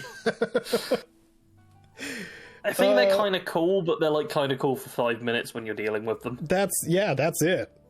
And none of them stand out because they all are in suits. Even the kid that won't shut up. Peter, whose whole thing is that she's annoying, basically. Yeah. Have you put it in D tier? It's D. Well, we've also got the Sorrows to join them there, right? Oh yeah, Sorrows go in D. Sorrows go in D. Sorry. Right. Sorry for anybody who likes the the tribals of Honest Hearts, man. They're just not particularly interesting. Also, Daniel sucks. I'll throw that out there right now. Daniel sucks. If Daniel wasn't there, the Sorrows might be C tier. Wow. I mean, I'd still put them in D tier, I'll be honest. Alright, Free States from 76. There's not much there. No, that's the thing. I think they're a cool kind of conceptual idea. Cool idea, but not really expanded yet. Yeah. It's either going to be C or D. In my opinion. I'll go with C. Yeah? Okay, C. Even though they're dead? Yeah. They're one of the few factions who we've seen, like, no resurgence from at all. Yeah. Okay. The Swamp Folk from Fallout 3. They're kind of culty, yeah, but that's all. Might be on the same page as Throne of the Cathedral, which is D. Yeah, I think. I was thinking, like, they're worse than the Cult of the Mothman, and the Cult of the Mothman made it to C, so I think we can put them in D tier. Like, they're not the weakest of the D tier, but there's not much going on for them. Now, Joseph, you asked, the Talon Company, what happened to them? We finally made it. Good lord. They ended up in D tier of the list. D tier? What can you tell me about the Talon Company from Fallout 3? They have sick armor. Anything else? Guns, also a unique dagger or a unique combat knife. They have like almost zero lore. They just show up to die. That is it. Talent Company. I'm surprised that the Lawbringers were not added in here either, or not the Lawbringers, the when you're negative karma dudes, because those show up. That is the Lawbringers. Lawbringers? Yeah, that is them. I thought they were called. No, they're the Lawbringers. I'm like 99% sure of it. No, someone will correct us in the comments. They were called something else because they used the same faction name as a really crooked faction from Fallout 1. I've got no idea. They're not on the list, though, Caedo. Let's keep going. No distractions. Tree minders now. The people who are using and abusing Harold. Poor Harold. I'm not sure where to put these. Like, they're not D tier. I'm going to cancel that out straight away. They are interesting. Yeah, they got some interesting stuff. The fact Harold's included, I think, is kind of nice, but I know you're also going to be like, what if they do to Harold? Yeah. Just don't take a flamethrower to him and it's fine. Take a flamethrower to his heart. Burn it. Burn it nice and crispy. They've got like a few separate things. It's nice to see like the one proper green area in the wasteland of Fallout 3, and how they are very on theme for what they are. Regulators. There's a bit of conflict going on. Oh, regulators, was that it? That's what they were called. Ah, yeah. Okay. Whoever made this list, why did you include the talent company at the regulators? I'm so mad at you. Tree minders, where are we putting them? I'd put them in C, I think. Alright, into C it is. Now we have Unity. From Fallout 1, this is the master in their faction. I'm going to say straight away, it's either A or B, in my opinion. Like, I think it's cool, but it is very much, the master is so cool. And then the rest of factions just kind of like following him. Yeah. I think it's not quite enough to be as iconic in the S tier, but it is still strong. I'm leaning A or S, primarily because it's one of the few factions that has like repercussions after the fact, or does affect the world afterwards for many, many years. Yeah. Because between Fallout 1 and Fallout 2, you have the remnants of the Master's army that are still, like, doing their own thing and hating humanity and killing or dipping those that they encounter. Like, I just think it's really cool that the Master had that level of an effect. But the Master in general, how the ideals are pretty solid until you realize that they're sterile. Yeah. But that's also what makes a faction and its leader kind of cool in that sense, particularly evil factions, where there is a very fatal flaw, but they don't know it yet. Yeah. And then using that as leverage as the main character too, which is really cool. Yeah. You know what? I'm happy to put them in A. More than happy to put them in A. I feel like they're not quite at S tier. Keep in mind too, the Unity includes the Master and the Lieutenant, who the Lieutenant isn't talked about nearly as much. Yeah. The Lieutenant's fine. Yeah, he's alright. His death animation's pretty cool. I'll be honest, the Lieutenant isn't really doing much to strengthen the faction. He's not weakening the faction. But... Oh, no. But he's just kind of there, and very hard to kill. Yeah. I feel like with how many different ways mutants are made in the modern Fallout games, it devalues Unity a little bit. Like, if Bethesda had stuck fully with, this is how mutants are made, they're all from a master, I'd be willing to put Unity as S tier. But I think the rewrites and stuff, where, like, the Institute and all of these other factions are dipping people in goo and doing it for themselves... Had access to FEV or some strain of it. Yeah. Yeah. I think that has lowered Unity down to an A. Yeah. Not their fault. Nope. Like, I'm kind of with you on that. Yeah. But Unity is definitely cool as a faction. Yes. And the Master is iconic, so... Yep. You know. A strong A. Alright, final two factions now. White Glove Society. They're the cannibals on the strip. Yep, that's about a C. Cool, a C, and oh look, we've got a nice easy D to end with the white legs. White legs are a D. They're just raiders who happen to be wearing tribal gear and have their legs painted white. Yep. That's it. Looking at this list, there are not many factions up on the really high. There's a lot of factions on the really low. Mm-hmm. Yeah. I think a lot of factions just aren't that interesting. They're added in just to be this extra thing. Maybe some of it could be that we're just extra critical of Fallout because we've been around it for so long and around its community for so long and heard all kinds of different fan theories and opinions and all that kind of stuff. Yeah. I do think the fact we're judging it on, like, in-game content as well changes it a bit. Yeah. Because I could see people for, like, the Atom Cats, of the Cult of the Mothman, of the Forged, putting them higher because the themes are cool.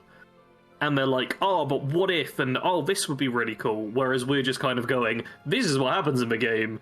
That's not very interesting. Yeah, pretty much. Yeah. Like, we're not judging these off of their potential. We're judging them off of what they are.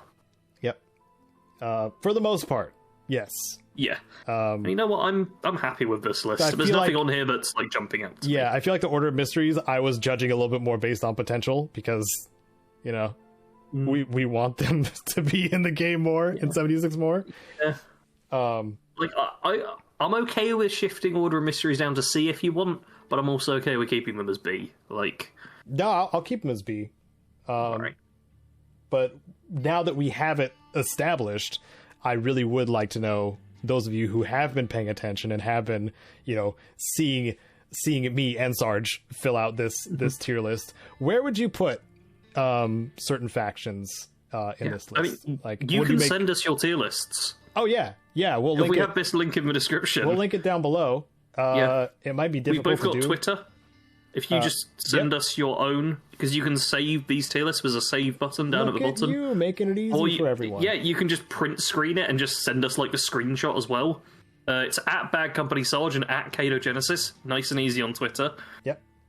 And if you follow us elsewhere, you can also just show us the pictures of your tier list. Yeah. Be interested to see what everyone else has. Or, I mean, in my Discord as well, in my Discord server, you can put it in there, in the image spam, and be like, hey, this is my tier list. It's so much better than Caedo's. Look at that. Yeah. I'm looking at this, I know there's going to be a few factions where people put super high and super low, like, opposite to us. Yeah. Like, some people are not going to be a fan of, like, if you're not someone who's played much of 76, like the Crater Raiders, I imagine you'd put low. And the Caesar's Legion, I can see a lot of people putting them super high. Oh, much higher, yeah. Yeah. Much higher. We were cruel to Caesar's Legion. We were very cruel to Caesar. Sorry. Kaisar. Glory to salad. Yeah. Man, why not Jacobstown and frickin' Broken Hills? Look, there's more that could have been on there. Dude. It's been more than enough time on the topic, Caedo. Come on. We got through that in a solid time. Let's wrap this up. This is the longest podcast probably we've done in a while. Okay. Well, thank you, everyone, for coming and hanging out for this very special, one-of-a-kind, maybe, episode. If you have any, comments or whatever, you want to leave them down below. You might become a comment of the cast and maybe even contribute to an idea, like we kind of did with the tier list. Thank you to my patrons, supporters of the channel, including David Hoover and Sven, our Wasteland Legends. Really appreciate it. And I think that's all. Check out Sarge's channel. He does cool builds, and you can expect later on Starfield stuff from both of us. So look forward to that. Yes, so much of it. Take care, everyone. Hydrate. Bye.